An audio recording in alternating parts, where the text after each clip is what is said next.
Muy buenas tardes, bienvenido a la presentación del catálogo online Dos museos conversan sobre artes decorativas, actividad organizada por el Museo de Artes Decorativas Palacio Rioja de la Ilustre Municipalidad de Viña del Mar, en conjunto con el Museo de Artes Decorativas de Santiago. Agradecemos a todas las personas que nos están viendo y a quienes nos acompañan hoy. El contenido de esta primera conversación constará de dos partes. En la primera presentaremos un hermoso catálogo digital con los objetos decorativos provenientes de una reciente donación que recibió el Museo de Artes Decorativas Palacio Rioja, y en una segunda parte conoceremos más sobre el Museo de Artes Decorativas de Santiago, de sus colecciones, exposiciones y donaciones. Hoy, junto a nosotros, nos acompaña el director de comunicaciones, don Vladimir Espinosa Burgo. Buenas tardes, don Vladimir. Buenas tardes, muchas gracias por la invitación. Gracias a la persona del Museo de Artes Decorativas de Chile por acompañarnos en esta trascendental exposición sobre las donaciones que hemos recibido últimamente. Muchas gracias. La asesora de patrimonio de la Ilustre Municipalidad de Viña del Mar, licenciada en Historia y magíster por la Universidad Católica de Valparaíso, señora Eugenia Garrido Álvarez de la Rivera. Buenas tardes, mucho gusto de estar con ustedes en esta reunión. Y hoy también nos acompaña la directora del Museo de Artes Decorativas. Voy a nombrar de Santiago para que tengamos la diferencia entre el de Viña y el de Santiago. Jimena Pessoa, máster en Museología de la Universidad de Nueva York y licenciada en Arte y Estética de la Pontificia Universidad Católica de Chile. Buenas tardes, un saludo a todos y muchas gracias por la invitación. Muchísimas gracias, Jimena, porque hoy día nos acompaña. Y finalmente la encargada de colecciones del Museo de Artes Decorativas de Santiago, Marian Báquez, licenciada en Historia del Arte y Conservación de la Universidad SEC, ambas funcionarias públicas de carrera y expertas en temas museológicos. Hola a todos, muy buenas tardes. Buenas tardes, Marian. Bueno, comenzando por el Museo de Artes Decorativas Palacio Rioja, la señora Eugenia, queremos preguntarle ahí cómo y quién realizó esta importante donación, de dónde nace este hermoso catálogo, señora Eugenia. Bueno, estamos muy contentos hoy día, debo decirlo, de presentar el catálogo de esta excelente donación que nos hiciera un sacerdote avecindado en Viña del Mar durante muchos años. El padre Kepa Bilbao donó esta colección suya con la intención de que ella fuera mostrada en el Museo Palacio Rioja de Artes Decorativas de nuestra ciudad. Así que le debemos a este sacerdote no solo esta donación, sino que también él se dedicó, por el amor que sintió siempre por Viña del Mar, a la educación.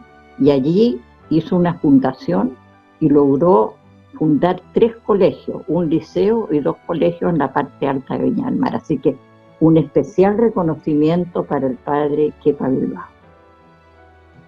Cuéntenos más o menos de qué se compone esta donación. Bueno, esta donación es bastante amplia, tiene un total de 525 piezas de objetos de arte decorativa y de uso cotidiano, de diferentes materialidades, eso es lo bien interesante, que conforman este legado. Por ejemplo, en el tema de las porcelanas, tenemos una gran variedad de marcas de porcelana, de fabricación de porcelana y de los lugares de donde provienen. Por ejemplo, la porcelana Rosenthal, Capodimonte, Royal Worcester, Villeroy and Boch, una pequeña colección de objetos Wedgwood de la serie Jasperware, platos fabricados en Limoges, Francia, que es una de las grandes fábricas de porcelana, jarrones de Vieux París, donde también tenemos coincidencia con el Museo de Artes Decorativas de Santiago, platería, plaqué y cristalería. Ahí se están viendo algunos objetos, ¿verdad?, que muestra el catálogo de diferentes materialidades, porque hace que es una colección muy interesante la donación. Este catálogo, señora Eugenia, no considera todos los objetos que el padre donó. ¿Cuántos fueron seleccionados en este catálogo? La verdad que aquí consideramos solo 55 objetos, mediante el criterio de que fueran objetos de uso cotidiano y que representaran un poco el sistema de vida de familias burguesas de finales del siglo XIX y principios del XX en Viña del Mar. Esa era la idea de tener en este catálogo y en esta publicación objetos que estuvieran muy ceñidos a lo que fue un estilo y un modo de vida en un periodo determinado de la ciudad.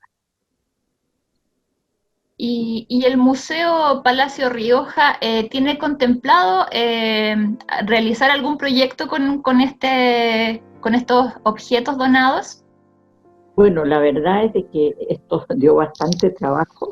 Estábamos hablando de lo que significan estas donaciones. Esta fue muy positiva, pero en cada una de las hojas del catálogo que ustedes están viendo hay una minuciosa labor de documentación, de limpieza cuando el objeto lo requería, de restauración también, y desde luego de registro de todos estos objetos, de tal manera que ellos, cuando sean exhibidos, tengan toda la referencia que el público requiere.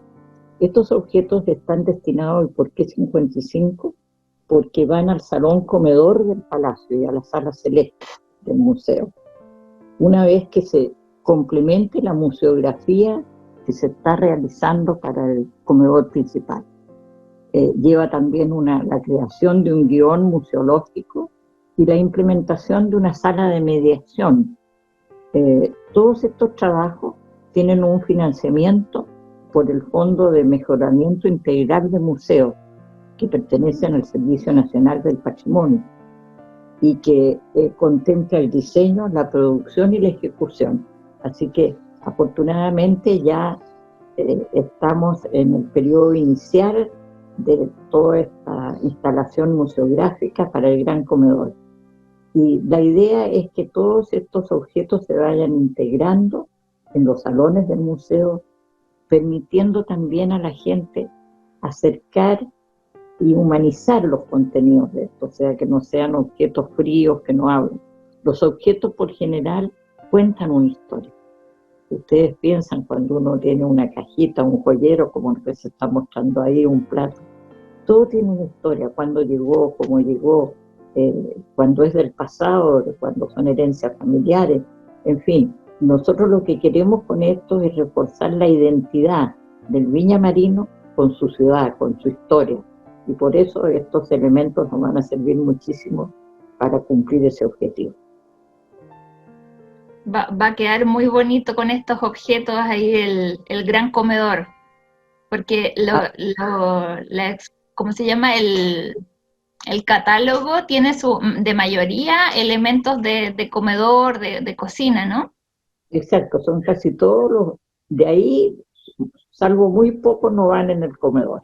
Casi todos van en el comedor, en las vitrinas van los platos, los floreros de París, en la mesa, cuando pongamos la mesa del comedor a la usanza de aquellos años. Es muy interesante ver la gran cantidad de servicios, por ejemplo, ¿no? Tantos tenedores, de acuerdo a lo que demandaba una cena o un almuerzo en aquella época, o un té también. Claro, está muy bonito. El catálogo digital lo podrán visualizar en el sitio web del Museo Palacio Rioja, que es www.museopalaciorioja.cl. Y también iremos compartiendo los objetos con su respectiva ficha en nuestras redes sociales los lunes y los viernes. Bueno, alcaldesa, estábamos mostrando la colección de objetos de arte decorativa de la donación del sacerdote Kepa Bilbao, que usted compartió con él en la celebración de los 40 años del Museo Palacio Rioja, ¿se recuerda? Y por supuesto. Así que... ¿Y te acuerdas lo alegre, lo simpático que estuvo él lo entusiasta con la celebración sobre todo. Bueno, la verdad que tuve el gusto de ir contigo, Kena, en dos oportunidades a ver las maravillas que tenía el padre Kepa en su casa y lo generoso que fue con nosotros de entregarnos estas cosas tan lindas que no me cabe duda que van a engalanar mucho más todavía la Quinta Rioja. Así que yo los felicito a ustedes por el trabajo que han hecho, porque hay que destacar que se entregaron las cosas muy bien y todo, pero ustedes entraron en la limpieza, en los detalles, hacer un trabajo prácticamente de joyería. Cierto que son cosas hermosas, pero cuidarlas y dejarlas en condiciones para que estén expuestas fue un trabajo que hicieron ustedes y que en realidad hay que destacar. Yo los felicito por eso. Muchas gracias. Muchas gracias, te agradezco. Mira, si dan ganas de tomarse, o sea, no sé, me da como pena tomarme un té en esa taza que pasaron recién, pues, ¿ya? Es linda, sí, vale la pena. Linda, claro. Hermoso, todo precioso. Bueno, ahí presentamos nosotros en una primera parte el catálogo online de los objetos donados por el sacerdote Kepa Bilbao, y ahora vamos a invitar a Jimena y a Marián que nos cuente cómo nace y se forma el Museo de Artes Decorativas de Santiago. Bueno, buenas tardes. Bien. Saludo a la alcaldesa, y los saludé a ustedes anteriormente. Agradezco la invitación y los quiero felicitar porque lo que ustedes van a hacer con la propuesta museográfica de poner estos objetos en contexto es algo bien inédito en el contexto nacional. Así que los felicito, imagino que eso va a quedar bien espectacular y además va a ser bastante didáctico. Imagino que la gente que visite el museo va a disfrutar mucho de esta exposición y de la forma de ubicar y enseñar sobre esos objetos. La museografía nuestra, en realidad, como está dispuesta la colección en el museo hoy día, está más bien orientado a materialidades y a temas, ¿ya? Nuestra colección tiene un poco menos de 3.000 objetos. Marián después puede verificar eso. Y son principalmente, es una colección bastante miscelánea porque perteneció a un coleccionista que se llamaba Hernán Garcés Silva. Y un coleccionista va comprando los objetos por deseo, porque le gustó, porque las características estéticas a lo mejor, o también por afecto. Por lo tanto es una colección que tiene objetos de todos los tipos y de varios europeos principalmente, pero también tiene algunos objetos latinoamericanos. Y esta colección él la entregó en comodato al Estado en 1982 con la solicitud de que se formara un museo de artes decorativas. Él quería como entregar ese legado con esa condición. Se fundó este museo que funcionó en la Alameda, después funcionó en Casas de Lomata y finalmente terminó funcionando hoy día en el Centro Patrimonial Recoleta Dominica, donde se inauguró el año 2005. ¿Ya? Lo interesante es que esta colección es una buena manera de hablar sobre distintos tipos de objetos, distintos tipos de materialidades, de texturas, de acabados. Y nosotros hoy día estamos ya desde el año 2016, que es cuando se formuló la política de colección del museo, empezamos a hacer un puente entre estos objetos que son principalmente del siglo XVI al siglo XVIII, empezamos a hacer un puente con lo moderno y lo contemporáneo. Entonces las adquisiciones que hicimos del año 2016 a la fecha tienen que ver con el Art Nouveau, con el Art Deco. Queremos más adelante también ir incorporando algunos objetos de la Bauhaus y objetos más contemporáneos todavía, o sea, pensando en que el museo sea un lugar donde uno pueda ir a aprender de la historia de los objetos, ¿ya? Como ofrecer una colección y la historia del objeto de una manera bastante más didáctica y cercana a los estudiantes, porque el museo es un lugar para ir a aprender de manera lúdica, ¿cierto? Y hoy día el único lugar que le cabe como esa misión vendría a ser a este museo por la naturaleza de la colección que tiene. Y ese es como nuestro objetivo. Súper, Jimena. Bueno, ahí nos contaste más o menos las colecciones que alberga el museo, ¿cierto? ¿Y nos podrías comentar también en qué consiste la política de colección del museo? Ya, mira, Mariano va a comentar un poquito porque esta colección, que tiene una colección fundacional, que es la colección de Hernán Garcés Silva, tiene también varios traspasos que se hicieron al Museo de Arte de Coratívas, ¿ya? Y eso nos va a desarrollar un poco Mariano. Respecto de la política de colección del museo, la política de colección, ¿qué es lo que dice? La política como que establece un margen, ¿ya? ¿Qué objetos pertenecen a esta colección y qué objetos no podrían pertenecer? ¿Ya? ¿Cuál es el año que cubre, cuál es el periodo que cubre esta colección?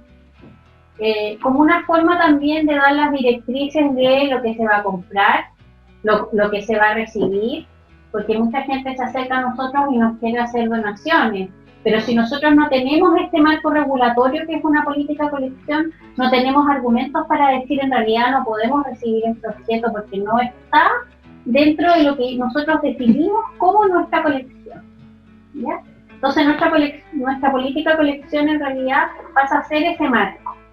De ahí definimos de que a contar del año 2017 que se promulgó la política, nosotros solamente estamos comprando objetos que son del arte moderno o del arte contemporáneo. No estamos comprando objetos más antiguos ni llenando vacíos que pudiéramos tener en objetos antiguos, porque lo que queremos efectivamente es empezar a hacer un museo bastante más moderno. Y eso es lo que se define en la política colección. Claro, ahí al Museo Palacio Rioja pasa exactamente lo mismo con el catálogo, que se han seleccionado también objetos que son pertenecientes a familias desde el primera mitad del siglo XIX, ¿cierto? Siglo XX, perdón, y también que hayan pertenecido o sea, de uso cotidiano de familias burguesas, que en general es súper importante que cada museo pueda tener esa política de colecciones para que todas las donaciones vayan a incrementar el valor de sus objetos y de su colección en general. No, claro, y eso, por ejemplo, nos permitió el año pasado empezar a gestionar el traspaso de unos objetos del Bellas Artes que son objetos de arte decorativo. Entonces eso también nos permite incrementar nuestra propia colección a partir de ordenar no solamente la nuestra, sino que también empezar a mirar al lado y ver, en realidad estos objetos deberían estar acá porque nosotros efectivamente los podemos mostrar, porque nos sirve tener los objetos en el depósito. Si es que no se puede, si nadie los está disfrutando, nadie los está apreciando. Entonces ese fue como el objetivo de armar una política de colección. Ahora, la política de colección está totalmente vinculada con el plan estratégico de nuestro museo y el plan estratégico es transformarnos en un museo de objetos que pueda contar la historia de los objetos y sacarnos un poco de... No sacarnos, porque no hay que olvidarse de la historia de la colección fundacional, pero sin embargo centrarnos sí en ciertos objetos o en ciertas curadurías particulares, quizás más contemporáneas, más vinculadas a la cerámica, a lo mejor más vinculadas al grabado o a las artes visuales o al diseño. Pero me gustaría que me gustaría un poco, Marian, que pudieras complementar con estas otras colecciones que se sumaron al MAD. Sí, bueno, aparte de la colección fundacional de Hernán Garcés Silva, que está muy cargado a lo europeo, fundamentalmente francés, también inglés también en cuanto a la platería, qué sé yo. También tenemos una colección muy importante que es la colección de Montebruno, que es fundamentalmente objetos de vidrio algunos de cristal, fundamentalmente de la zona de República Checa, también estadounidense, que da una visión bien importante en cuanto a la colección de vidrio. Nosotros hace poquito, el año pasado, antepasado, ya sacamos el catálogo de la colección de vidrio, y ahí se muestra en su totalidad la colección Montebruno. Es una colección que don Carlos Montebruno donó al Museo Nacional de Bellas Artes, y el Museo de Bellas Artes a su vez la traspasa al Museo de Artes Decorativas, porque claramente era tema no muy de su competencia, digamos. El Museo de Bellas Artes, aunque se le donó, y un poco política de los museos del servicio. Aparte de la colección Montebruno, que son más de 100 piezas, como les digo, sobre todo hay biscuit, hay cerámica, porcelana, pero alemana, francesa, pero la gran cantidad son piezas de vidrio. Qué lindos. Además, tenemos otros traspasos en otra oportunidad también del Museo de Bellas Artes y de otros museos como la colección Salvador Reyes, que también es bien importante para nosotros. El Museo de Bellas Artes también nos traspasó muebles muy importantes que acabamos de terminar de hacer una exposición de mobiliario, muebles de guardar. En realidad fue bien especial esa exposición porque hubo muebles que se exhibieron que no se habían exhibido nunca. Y la verdad hay muebles que son muy interesantes. Tenemos poco, bueno, tampoco podemos manejar demasiado porque nuestros espacios son bastante reducidos, pero esto forma parte de una de nuestras exposiciones temporales. También sacamos el catálogo, aprovechando el catálogo de mobiliario que va en conjunto con el de vidrio, uno por un lado, otro por el otro. Y además, como bien decía Jimena, hay muchos objetos, como comentábamos antes sobre, por ejemplo, lo de Lota, y llegan por donaciones y también adquisiciones que hemos hecho el último tiempo. Hace poco tiempo, yo diría que hace unos 4 años o 3, es que efectivamente nosotros tenemos un presupuesto para poder comprar colecciones. Anteriormente, finalmente dependíamos el incremento de las colecciones solamente de la filantropía, digamos, no solamente de las donaciones.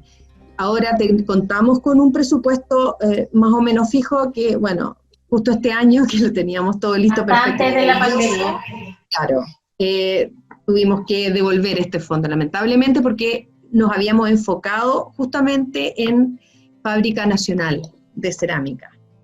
Y, como decía Jimena, con la idea de ir completando las brechas que tenemos, aquellas fábricas que no tenemos representado, y queríamos sentar un poco las bases con unos mini grupos de objetos de cada una para tener un panorama completo de la fabricación cerámica nacional. Bueno, eso de todas maneras se mantiene y vamos a seguir para el próximo año y así, hasta que se nos devuelvan, digamos, los recursos y podamos adquirirlo.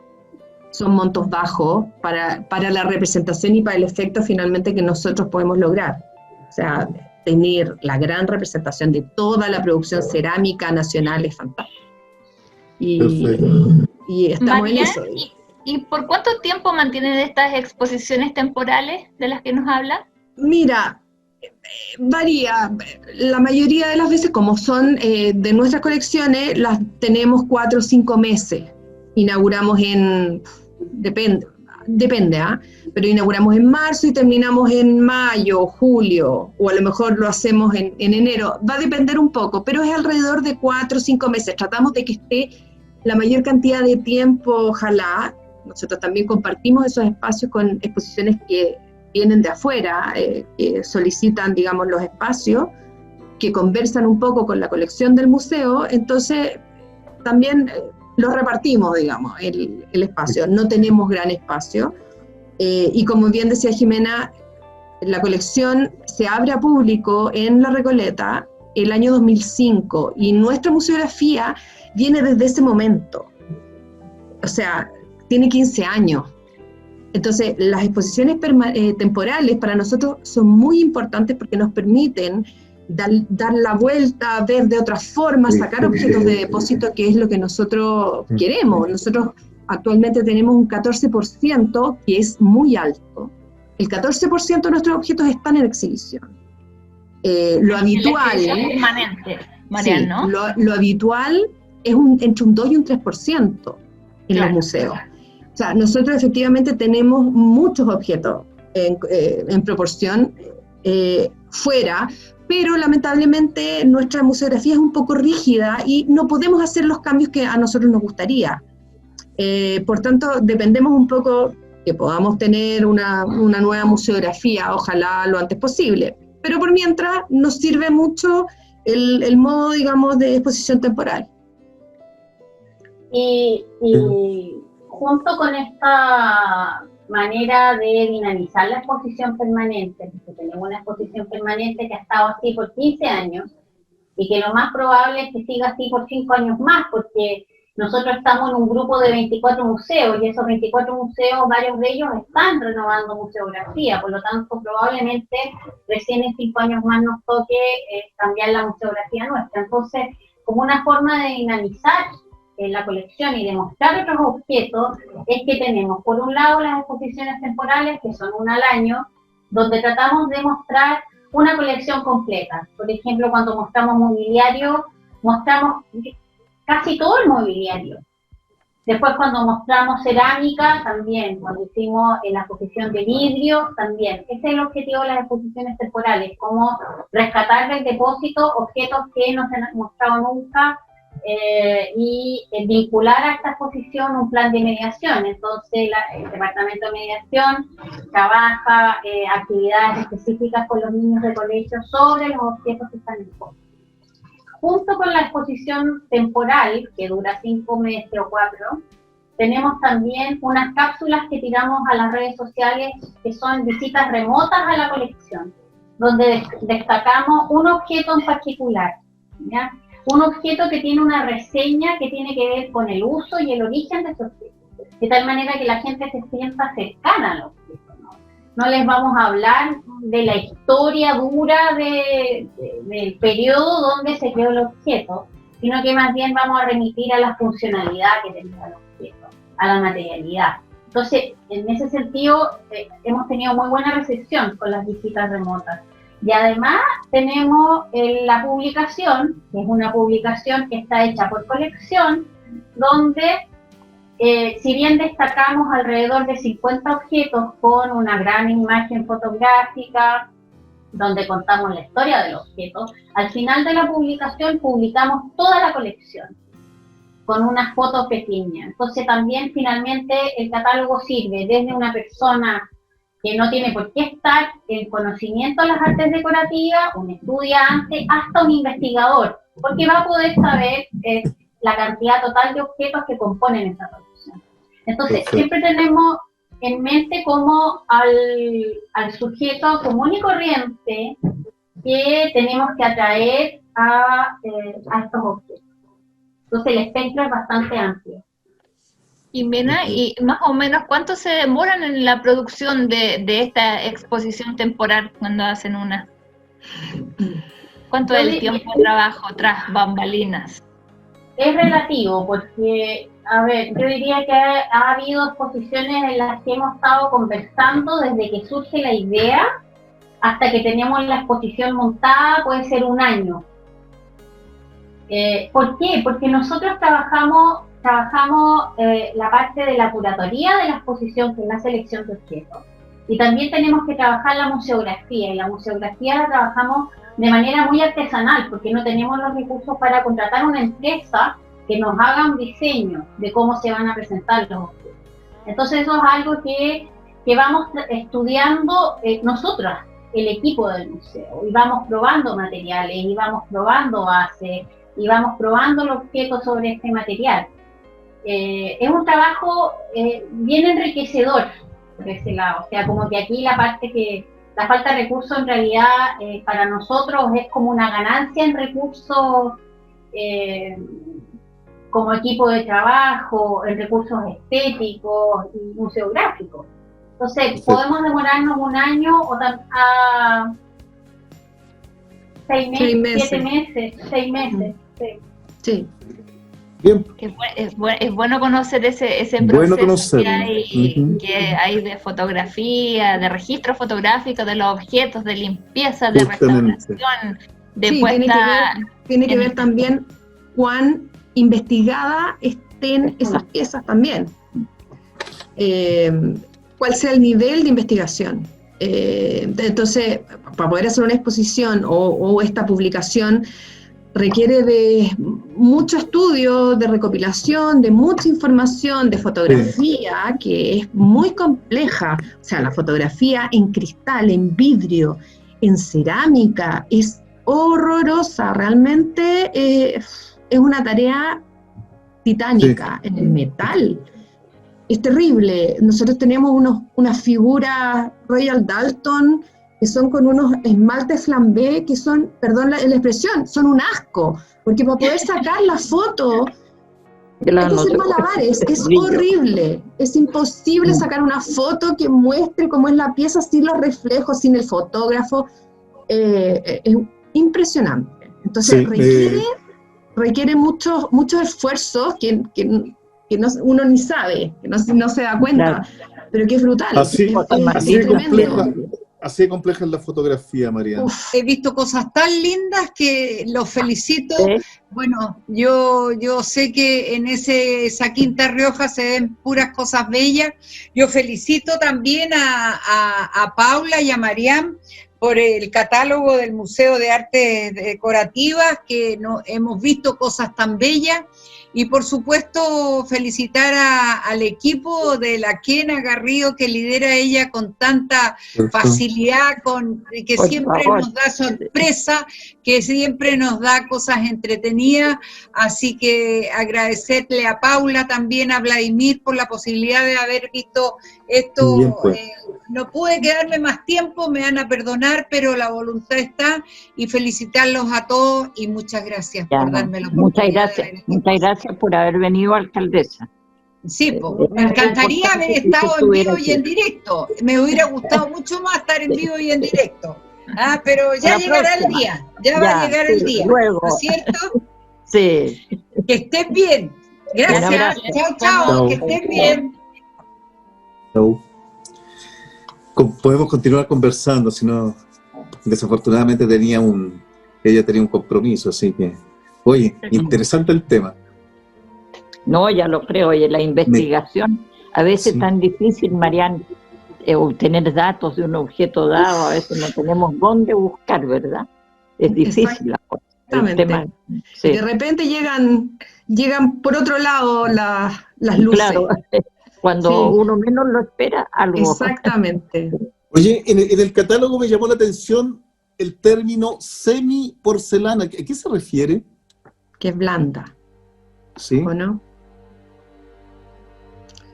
Porcelana blanda. Había por ahí una imagen. Sí, en la composición. Una se llama blanda y la otra es porcelana dura. Esos son los nombres reales. Ya. Dependiendo de la constitución, digamos. A los ingredientes que lleva la porcelana, sí. ¿Eso significa que es más delicada?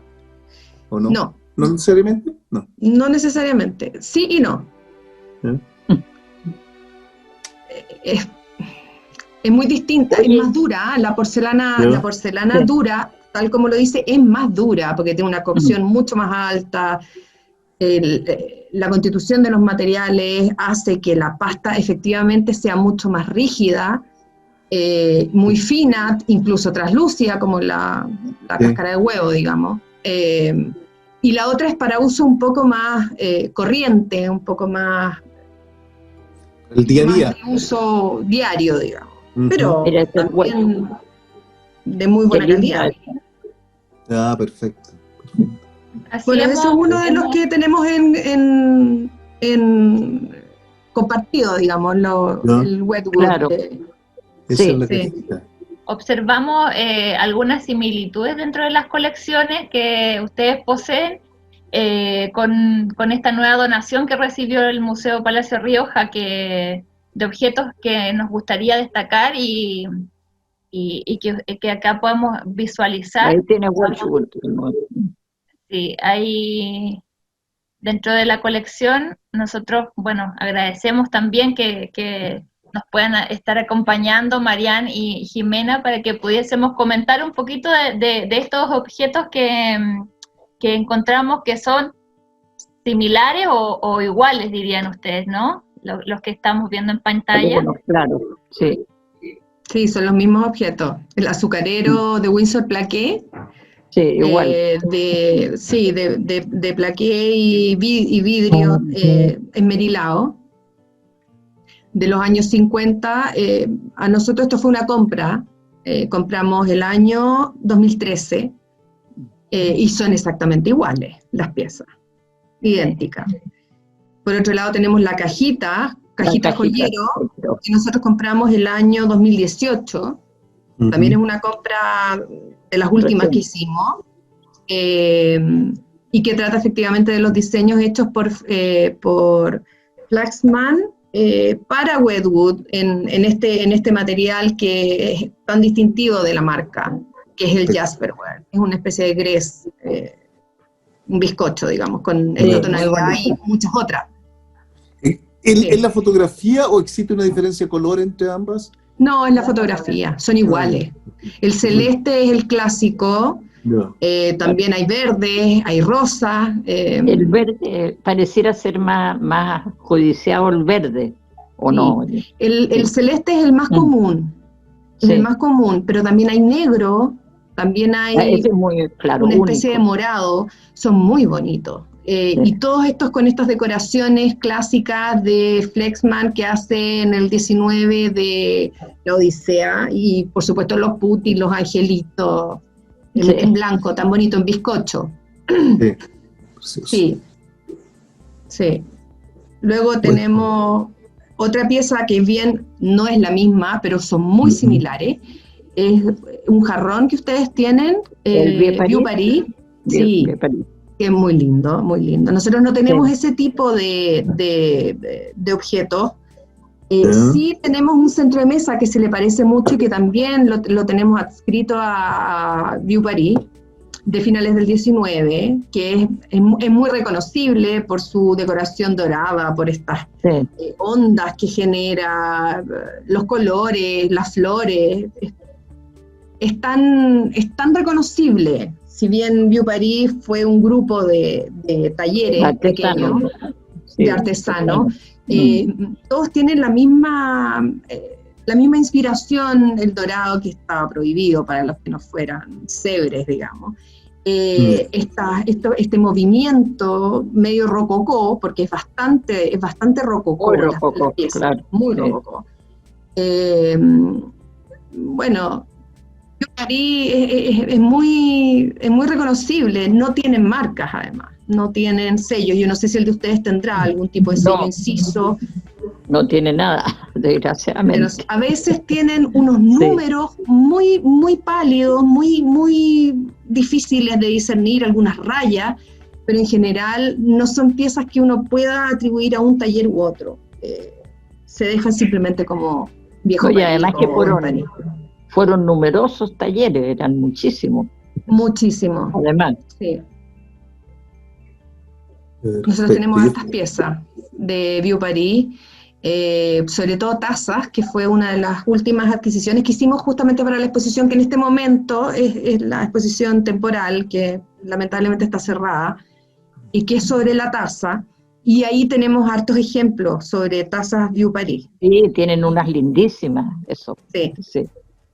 Sí, esa exposición la verdad es que es muy linda y bueno, lamentamos que esté cerrada, pero por eso subimos a la página web como exposición virtual también, para que la gente la pueda ver y todas las tazas, que son alrededor de, ya no me acuerdo, pero son como 54, 57 tazas, que están separadas por tipología, de café, de mitad, de té, chocolateras especializadas, los pisteros maravillosos, las bigoteras, que a la Jimena le gustan tanto.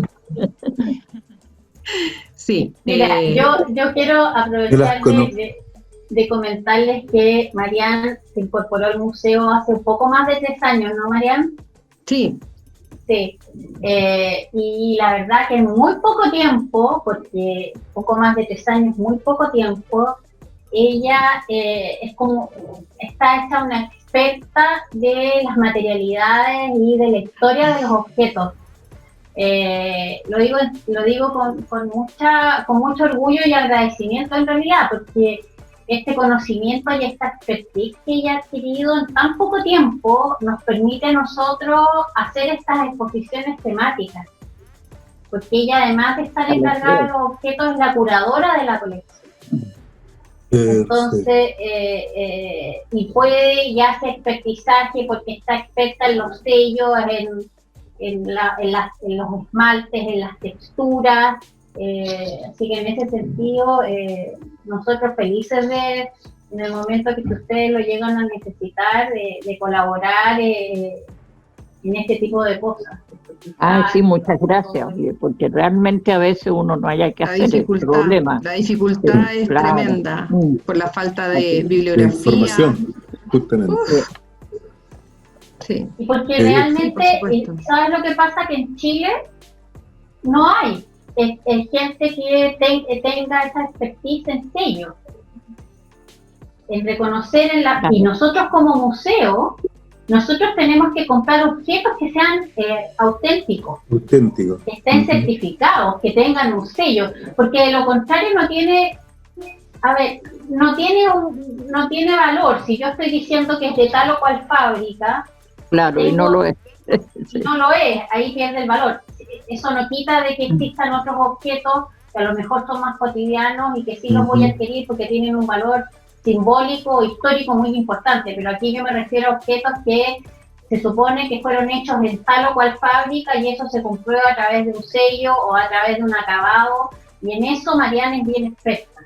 Eso es una ayuda para nosotros porque estamos comprando objetos con la plata de todos nosotros y eso tiene que estar respaldado. Claro, que sean auténticos realmente. Exacto. Sí.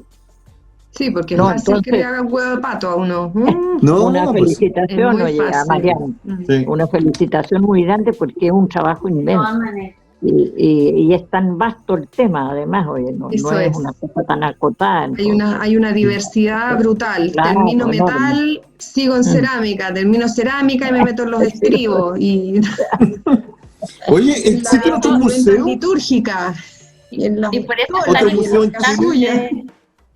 Yo creo que por eso es tan importante estas actividades de difusión, para un poco comentar lo que hay, todo el trabajo que hay detrás de una exhibición. Por eso yo les preguntaba bien cuánto se demora en la producción de una exposición temporal, porque hay muchísimo trabajo de documentación anteriormente a ver la pieza expuesta. Entonces también nosotros con este catálogo queremos dar a conocer que hay un equipo tremendo que hizo el registro fotográfico. Estas piezas se sometieron a un proceso de limpieza, algunas de restauración, pequeñas, ¿sí? Después de documentación, así que fue un trabajo muy largo, más de un año. También el trabajo digital. Sí, oye, el trabajo de diseño. Paula, como anécdota, contarles de que gente que trabajaba con el padre al lado de él nos decía, pero ¿y cuándo van a exponer? Porque creyeron que llevando las cosas al otro día había que ponerlas y no podíamos hacerlo. Y no entendía de que había que hacer un registro, pero ¿para qué lo hacen? Sí. Y hay que marcar las piezas, medir las piezas. Es importante que toda la familia, el padre Kepa, tenga, ¿cierto?, una copia de eso se lo vamos a mandar, este pequeño cataloguito. Este catálogo, ¿cierto? Sí. Y contarles que vamos a ir ampliándolo con los días, por cierto. Es la idea de que se vayan, a medida que incorporamos más piezas al museo, entran al catálogo para poder hacer un impreso algún día. Y también a las personas que nos están escuchando, también en este periodo de cuarentena, los museos seguimos trabajando arduamente dentro de esta documentación de objetos, planificando cómo va a ser la apertura de nuestras salas. Así que de esta forma vamos a dar por finalizada la presentación de este hermoso catálogo que ustedes pudieron conocer y la actividad Dos Museos, que conversamos sobre artes decorativas. Agradecemos la activa participación de cada uno de los invitados e invitadas, y muchas gracias y muy buenas tardes.